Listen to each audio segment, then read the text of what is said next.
Entrevista. Antena Radio, la forma más clara de entender la noticia.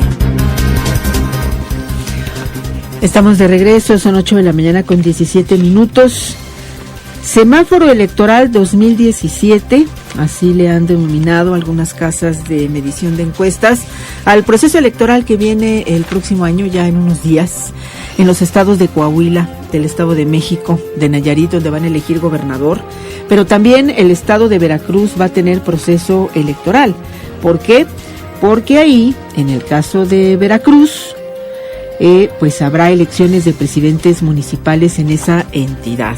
Yo le agradezco muchísimo esta mañana a Ana Laura Arroyo, que es la directora ejecutiva del Grupo Impacto Inteligente, GII 360, que nos acompaña esta mañana vía telefónica para hablar de este semáforo electoral 2017, ustedes le han denominado así, a esta medición de percepción rumbo al proceso electoral del año próximo. Y ya faltan unos días, Ana Laura. Bienvenida esta mañana, gracias por la comunicación. Habla Nora Patricia Jara. Maestra, muy buenos días, me da muchísimo gusto saludarte como siempre. Y pues sí, aquí estamos, quisimos hacer estas mediciones antes de que empezara el 2017 para tener un antecedente de cómo están a estas fechas la situación electoral en nuestro país y darle un seguimiento a cómo pueden ir cambiando los números y esto si sucede hasta el día de la elección, que es los primeros días de junio de 2017, maestra Nora. Muy bien, Ana Laura. Lo único que te pido, Ana Laura, es que si puedes acercarte un poco el teléfono, porque sí te escuchamos un poquito lejos y creo que es importante esta información, porque hablamos de 4 entidades, 3 de ellas van a elegir gobernador. Obviamente la atención está en el Estado de México por la cercanía con la Ciudad de México, la información política del centro del país, pero lo mismo va a suceder en Coahuila y en Nayarit, y las presidencias municipales que se van a renovar en Veracruz. ¿Cuál fue el objetivo de la encuesta, Ana Laura? Pues principalmente conocer las preferencias a estas alturas de los ciudadanos. Sí. Respecto, primero que nada, a los partidos políticos, porque es muy pronto, Nora, para preguntar por candidatos. Uh-huh. En los mismos partidos a estas alturas todavía no saben quién podría ser el candidato, están en procesos internos. A finales de enero ya se empiezan a hacer los procesos electorales internos de los partidos para ver precisamente a sus aspirantes quiénes de ellos pueden ser ya perfilados como candidatos. Pero sí es interesante, debido a la situación política del país, ver la preferencia de, primero que nada queríamos saber también pues el grado de, valga la redundancia, del grado de desagrado que tienen los ciudadanos con los gobiernos de estos lugares que van a tener elección. Y luego, pues, ¿por qué partido? Ya ves que ahora hay candidaturas independientes, etcétera, se está perfilando la ciudadanía. Sí. Entonces, como tú bien dices, va a haber 3 estados que van a tener elección a gobernador el año que entra, que son Veracruz, Coahuila y Estado de México. Y, perdóname, Veracruz va a tener solamente elección a municipales, uh-huh, en sus más de 200 municipios. Y, bueno, Coahuila, Estado de México y Nayarit van a tener elección a gobernador. Entonces, bueno, creo que va a ser interesante porque siempre se ha dicho que 2017, porque la cercanía con la presidencial puede ser un muy buen panorama y antecedente de lo que puede estarse replicando, sucediendo para el 2018, que ya son las elecciones presidenciales. Uh-huh, claro. Nosotros pegamos siempre la elección del Estado de México, pero no necesariamente el resultado tenga que ir de la mano. Sin embargo, pues no lo podemos obviar. Es importante porque estamos prácticamente, pues estaría a un año de comenzar una campaña presidencial. ¿Qué encontraron ustedes en la percepción de los ciudadanos ante los partidos que van a contender? Y sobre todo, bueno, estamos hablando todavía que estos partidos hablan de alianzas ellos mismos y no sabemos si se van a concretar o no, Ana Laura. Sí, Nora, mira, de entrada, la alianza se propone en el Estado de México porque se ha dicho incluso por parte de la presidenta del PRD, Alejandra Barrales, que de acuerdo a la aritmética, aquí ya no voy a hablar de ideologías políticas porque es obvio que la ideología es un partido de izquierda y de otro de derecha como es el PRD y el PAN, que se ha planteado así la alianza, pues no tienen mucho que ver, pero electoralmente se ha dicho que es como la única manera que se tiene de ganar el Estado de México, por eso hay esta propuesta de alianza sobre todo ahí. Y bueno, le preguntamos a la gente de Estado de México, ya ves que siempre hay un choque, ¿no? La gente considera que probablemente en México la alianza pues siempre es algo no tan aceptado por los ciudadanos, y en la encuesta nos lo contestaron así. La mayoría, cuando preguntamos si están de acuerdo con una posible alianza entre PAN y PRD, nos dice que está en desacuerdo en un 50%, ¿no? Esto es en el Estado de México. Esto es en el Estado de México. También cuando preguntamos la preferencia de por qué partido votaría, el primer lugar lo tiene el PRI con un 31%, después el PAN con un 21%, seguido del PRD con un 16%, Morena 12% y cualquier independiente 10%. Obviamente cuando estos tengan candidatos, las cosas pueden cambiar. El Estado de México siempre ha sido considerado un bastión priista, incluso pues el presidente actual y varios candidatos y figuras políticas importantes de este partido pues son de Estado de México, por eso es que se sigue considerando pues una fortaleza del PRI, ¿no? Claro, aunque bueno, hay un dato que a mí me llama la atención que arroja su medición, su encuesta, Ana Laura Arroyo. 9 de cada 10 entrevistados en el Estado de México no sabe cuándo se va a llevar a cabo la próxima elección a gobernador. Entonces, si 9 de cada 10 no saben ni cuándo va a ser el proceso electoral de su estado, ¿cómo pueden pronunciarse a favor de ganar un partido?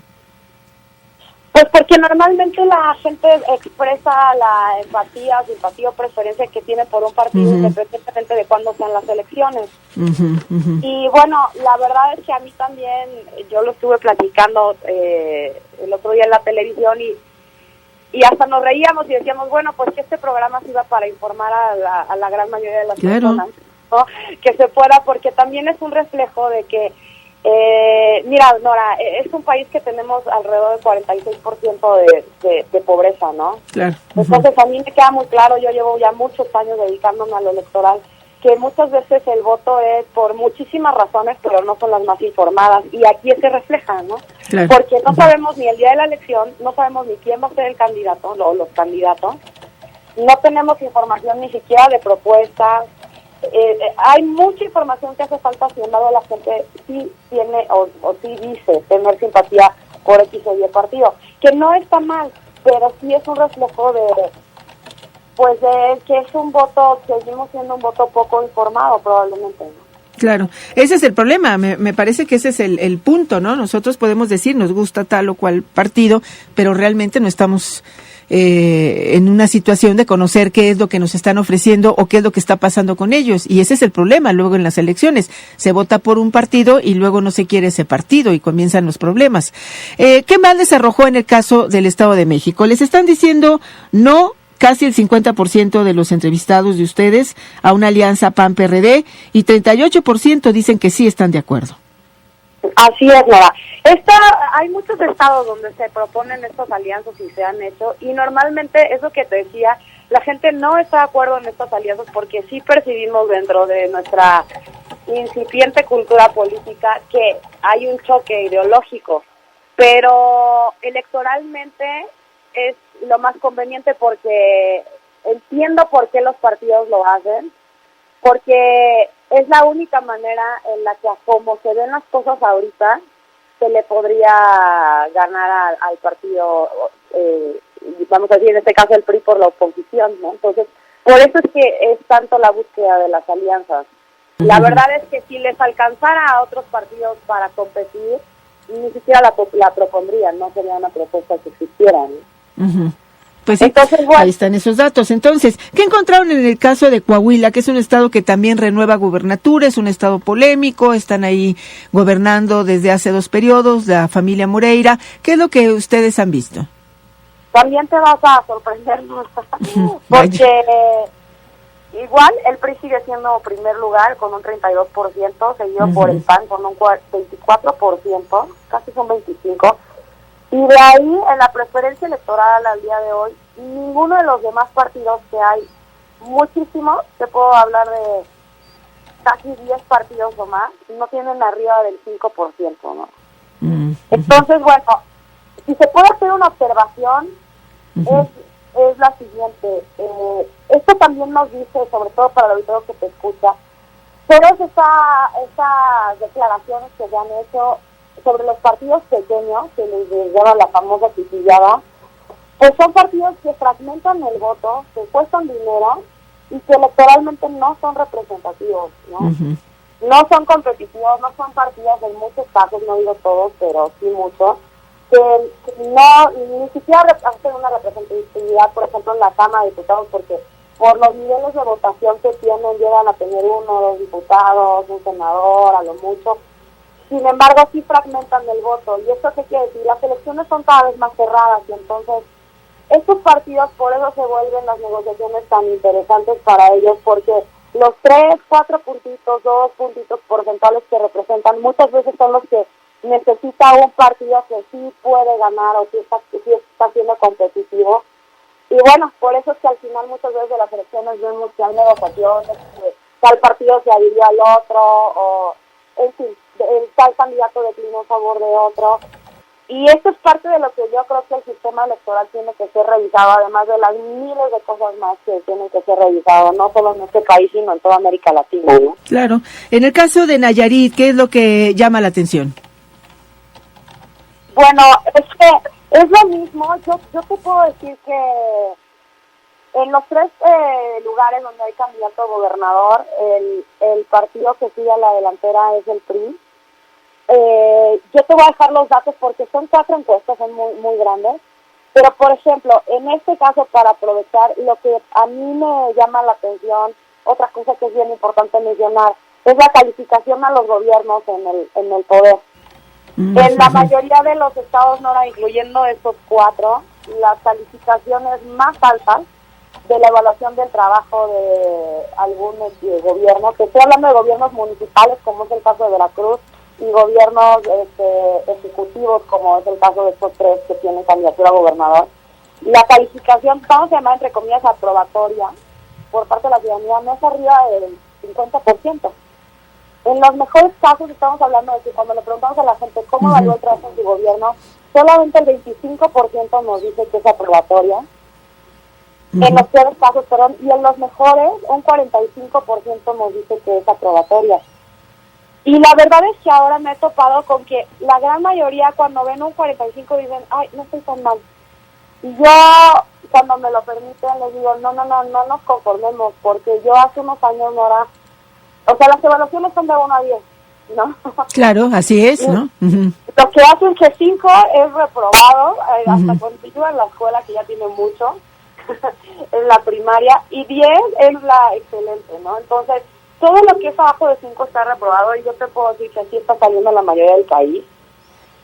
Y yo creo que también es algo que me llama mucho la atención, porque ahora arriba de 2, o sea, honestamente las calificaciones dadas por la ciudadanía son tan bajas que casi un 50% es como muy bueno, y esto no era así hace algunos años. Yo todavía llegué a ver muchas calificaciones, bueno, 6, 7, 70% era bajo.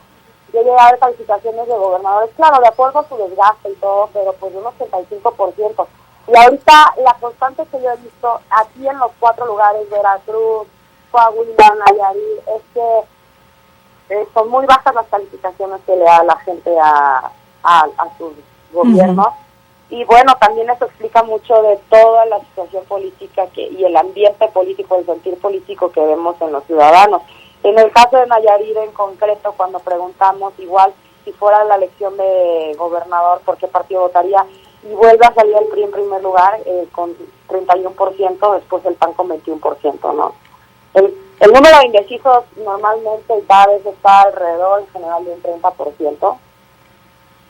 Yo creo que sí, esto es una fotografía del momento y es importante dar los datos y las cifras porque esto no es una ley, o sea, las votaciones dependen de nosotros. Así es, depende de la participación de los ciudadanos y también el resultado. Por eso es importante seguir también los estudios de percepción, que ahora pues también son muy cuestionados. ¿Por qué? Porque dan ganadores que a veces no son los que la gente finalmente vota. Pero estamos hablando de fotografías en momentos claves de la elección o previa a la elección que nos permiten tener un conocimiento de lo que viene. Para eso son las encuestas, no necesariamente para apuntalar a un ganador, ¿no? Claro, mira, Nora, yo siempre que me dan la oportunidad lo digo como tú, las encuestas es un estudio muy amplio, súper amplio y profundo. Lo que nosotros vemos muchas veces en medios ha sido mal usado y entendido muchísimas veces como ya una forma de comunicación, y lo voy a decir así muchas veces, como manipulación. Ujú. Pero en realidad el objetivo de las encuestas no es ni siquiera ser publicadas de primera base, de primera mano, en un medio, es informarle primero que nada a los equipos de trabajo cómo están las cosas. Hay temas fundamentales como las necesidades de los ciudadanos, las preferencias de los ciudadanos, porque estamos hablando de situaciones públicas, ¿no? Así es. Entonces, cuando muchas veces son utilizadas como herramientas de comunicación, incluso de promoción, cuando no es objetivo primordial. Entonces, por eso es que pasa que ahora resulta que las encuestas se equivocan. Y honestamente también, claro, ha habido muchísimas situaciones con las encuestas porque la situación está cambiando. La gente, muchas veces hay estudios donde la mayoría de las decisiones de los votos, por ejemplo, se toman en la casilla, ¿no? Así es. Hay mucho voto switch, y esto también es un reflejo del descontento general que tiene la gente, porque muchas veces, incluso en estudios o en focus group o en entrevistas a profundidad, la gente te dice, y también yo lo he dicho, pues voto por el menos peor, ¿no? O las razones del voto también han cambiado muchísimo, ya no son aspiracionales. Estamos en momentos honestamente difíciles, en tanto lo electoral como lo político, y esto también tiene mucho que ver con las mediciones. Entonces las mediciones no son tan exactas como se quisiera, se pudiera, porque también estamos hablando de un fenómeno social y psicológico, y la gente toma decisiones, y cada vez más, que ya no están tan arraigadas en una fidelidad, por ejemplo, una ideología, un partido, por la definición que hay, y suceden estos cambios, y vamos a llamarle sorpresa, pues por esa misma razón. Claro, aquí el punto es de que nosotros tenemos también que hacer una tarea, nosotros como ciudadanos, conocer qué están proponiendo los partidos. Muy difícil ahora con la comunicación política o la incomunicación política, como yo le digo a nivel personal, de lo que no ofrecen los aspirantes, porque nada más estamos hablando de spot para que nadie ofrezca nada, pero tenemos que ir al fondo como ciudadanos para saber por quién votamos. El caso de Veracruz que han encontrado es un caso yo creo que emblemático, no se elige gobernador, ya se eligió, pero vienen las presidencias municipales que han terminado siendo pues un dolor de cabeza para sus ciudadanos debido también a los problemas financieros que dejó el exgobernador con estos municipios. ¿Qué es lo que viene? ¿Qué es lo que ven, Ana Laura, por último? Sí, Nora, gracias. De Veracruz justo te quería hablar porque Veracruz me parece muy interesante. Es el único lugar donde no está el PRI arriba, y eso me parece súper congruente con todo lo que hemos visto a partir de que salió el exgobernador Duarte, y porque sí es un reflejo pues muy claro del descontento de la ciudadanía. Aquí en Veracruz levantamos en los principales municipios, que son Coatzacoalcos, Córdoba, Poza Rica, Veracruz y Jalapa, y digo principales en favor de su peso electoral, sobre todo, son los más grandes electoralmente hablando. Y aquí fíjate que, por ejemplo, la preferencia por partido al día de hoy, en primer lugar está el PAN en términos generales, seguido de Morena. Morena está en segundo lugar aquí. Por ejemplo, en municipios como Córdoba y como estoy viendo aquí, como Veracruz, que es el más de los más grandes, el PAN está con un 39, casi un 40% de preferencia electoral. Después Morena con un 16 y a un 30% su mayor porcentaje en estos municipios, y al tercer lugar está el PRI. Después está cualquier candidato independiente, y el PRD tiene porcentaje casi en todos los municipios menores a 3%, 4%, ¿no? Uh-huh. Entonces, para mí sí es un reflejo muy claro de lo que hemos estado viendo en las noticias, del descontento que la gente tiene, pues sobre todo con el principal, con el exgobernador y obviamente con el partido al que pertenece. Veracruz fue por muchísimo tiempo otro de los grandes bastiones priistas, y ahora está gobernado por el PAN, y en el primer lugar en preferencia lo tiene el PAN. En segundo lugar Morena, que electoralmente también fue una sorpresa este año, y bueno, en tercer lugar está el PRI con porcentajes ya muy pequeñitos, ¿no? Uh-huh. Pero entonces estamos hablando de que se iría hasta el tercer lugar en las presidencias municipales, el PRI, al menos en una intención de voto todavía. ¿Por qué? Porque no se han definido los candidatos, ¿no? Sí, claro, todo esto va a cambiar porque ahora como de verdad los partidos eran clientelares, especialmente pues los más grandes, ¿no?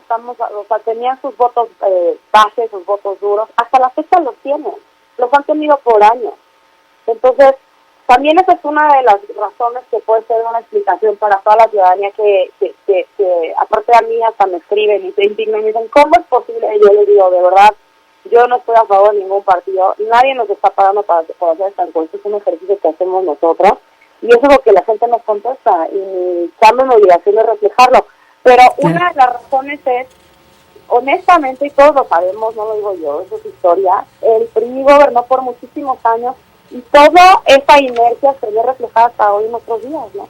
Claro. O sea, se le llama voto duro, voto base, el voto que se ha generado por años, o sea, aquí hay generaciones del abuelo, el papá y el hijo que ya es como hasta un partido de tradición. Y todo esto, bueno, pues no sé, las nuevas generaciones, y ahora sí, yo creo que a partir del 2000 hay un real movimiento mucho más, vamos a llamar entre comillas, porque creo que nuestra democracia es muy deficiente, todavía democrático, donde estamos viendo estos movimientos, por ejemplo, como aquí en Veracruz, que Morena es un partido de muy reciente creación, está haciendo segundo lugar, por ejemplo, aquí en las municipales en proceso electoral. Y bueno, el PAN siempre ha sido la oposición por excelencia del PRI, y aquí también se ve reflejado en un segundo lugar. La izquierda se ha fragmentado y se ha dividido en una partida y se surgió Morena. Antes el PRD era un partido muy fuerte como izquierda en muchos estados del país, y ahora se ha fragmentado muchísimo porque Morena sí es un partido que sorpresivamente ha crecido muchísimo. Aquí en la Ciudad de México y en otros lugares, por ejemplo Veracruz, que es enorme, y estamos viendo ya más movimiento aunque no parezca, y eso la verdad es que sí depende de la participación ciudadana, sobre todo, que yo cuando me dan la oportunidad lo digo, sí es muy importante participar, estar enterados, para no tener un voto de inercia, de tradición, por una creencia, por falsas expectativas, porque pues el voto es más importante de lo que parece, y es bien importante hacerlo informado. ¿Cómo no? Claro que sí, es mucho más importante de lo que parece, sin lugar a dudas, Ana Laura Arroyo. Pues muchas gracias de veras por compartir parte de este estudio. Lo pueden ubicar quienes nos sintonizan. ¿En dónde, Ana Laura Arroyo? La página, con mucho gusto, Nora, es www.gii360.com.mx. Y bueno, también el Twitter de la empresa estamos con mucha información todo el tiempo, es @GII, es latina, las dos, 360. Pues ahí está la invitación para que se adentren a conocer estos resultados del Grupo Impacto Inteligente 360. Y enhorabuena y feliz año, Ana Laura. Ya tenemos algunos pormenores de lo que piensa la gente. Este asunto de las alianzas es interesante porque ninguno de los 3 estados avanza la percepción a favor de ellas entre los partidos de oposición. Y bueno, el saber que en algunos puntos también la evaluación de los gobiernos no va necesariamente de la mano con la intención del voto. Y ahí es donde los partidos tienen que poner atención con sus candidatos. Muchas gracias, Ana Laura. Muchas gracias, Nora, y ya por último decir que lo que yo les puedo decir es que votemos en razón de los resultados que han dado y han tenido cada candidato y cada partido en su lugar, porque independientemente de la comunicación, del pasado, de muchas otras cosas objetivas, yo creo que lo más objetivo es los resultados, y pues en base a eso hay que informarnos y votar. Y te agradezco muchísimo, como siempre, Nora, feliz año. Igualmente. Un abrazo a ti, a todo tu equipo, y lo mejor para 2017. Muchas gracias, Ana Laura, y también para ustedes en Grupo Impacto. Nos escuchamos y hablamos el próximo año. Muchas gracias, Ana Laura Arroyo. A ti, Nora, un abrazote, con mucho gusto. Gracias.